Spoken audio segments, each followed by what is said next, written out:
LeBron, from the number that you wear on your jersey to just the way people have talked about this one guy being such a luminary in the game and you trying to chase it. How do you put into words passing Michael in such a statistic that has a lot of stature in this game? I think, well, first of all, I wear the number because of Mike. I think I fell in love with the game because of Mike, just seeing what he was able to accomplish. But I felt like Mike was so, when you're growing up and you're seeing Michael Jordan, it's almost like a god. So I didn't never believe I could be Mike. So I started to focus myself on other players and other people around my neighborhood because I never thought that you could get to a point where Mike was. So I think that helped shape my game. And I think the biggest thing for me sitting here today after breaking the all-time scoring record in playoff history is that I did it just being me. I don't have to score the ball to make an impact in a basketball game. And that was my mindset. When I started playing the game, I was like, if I'm not scoring the ball, how can I still make an impact on the game?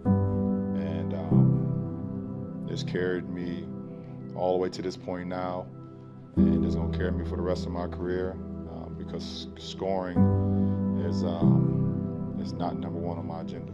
Jason Lloyd, The Athletic, you've said multiple times now that growing up you never thought you could reach Michael status.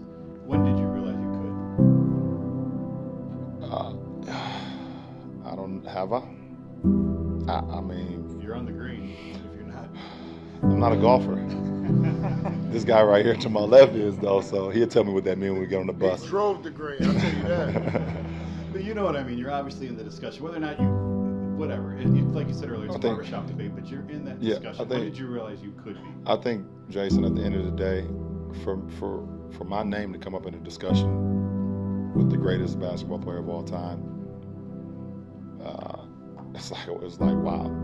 Like I said, I did pretty much everything that MJ did when I was a kid. I shot fadeaways before I should have. I wore a leg sleeve on my leg and folded it down so you saw the red part. For no reason. I wore black and red shoes with white socks. I wore short shorts so you could see my undershorts underneath. I didn't go bald like Mike, but I'm getting there. But I'm getting there. But it'd be post-career though. That's the only thing I didn't do. But other than that, I did everything Mike did. I even wore a wristband on my forearm. So I didn't do the hoop ever either. That was Mike. But I did everything Mike did, man. I wanted to be Mike. And so for my name to come up in any discussion with Michael Jordan or Kareem and all these great guys that has paved the way for myself and Tristan and Kev and Schlish, it's just a wow factor. I don't really have nothing to say.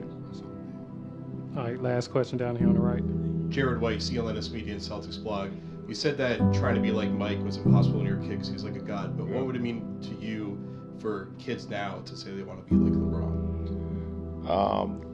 That's all part of the plan. It's been part of the plan since I really started taking this game serious, to say, how can I get the youth to feel like passing the ball is okay, making the extra pass is okay, drawing two defenders, and no matter if you win or lose and you make the right play, it's okay. And because like you said, scoring the ball is so heralded in our sport, and I want the fundamentals of the game to be as great as they can be, and if some kid or a group of kids from the West Coast to the East Coast to the Midwest to the South and everything in between all around the world can look at me and say, well, I made the extra pass because LeBron made the extra pass, or I got a chase down block and I didn't give up on the play because LeBron didn't give up. That would mean the world to me. And so we'll see what happens. Appreciate it. Thanks, everybody.